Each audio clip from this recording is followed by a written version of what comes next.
Неколку објекти кои се користат како привремено живеалиште ќе бидат жртви на проектот Булевар Партизанска, кој општината комплетно ќе го реконструира од оваа пролет, изјави денес градоначалникот на Штип Иван Јорданов. Жалам што дел од граѓаните, жителите на овој дел од градот кои што можеби времено се сместени овде да домуваат, ќе морат да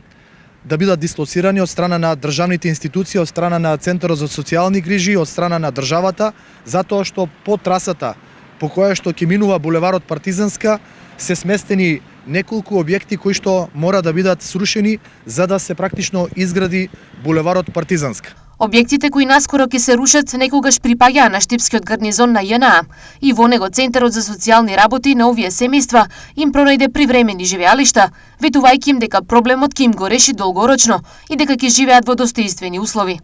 30 години потоа, државата не остана доследна на ветувањето и овие семејства живеат во субстандардни услови. Ова за нив е добра прилика конечно државата да добијат нови, сигурни и удобни живеалишта.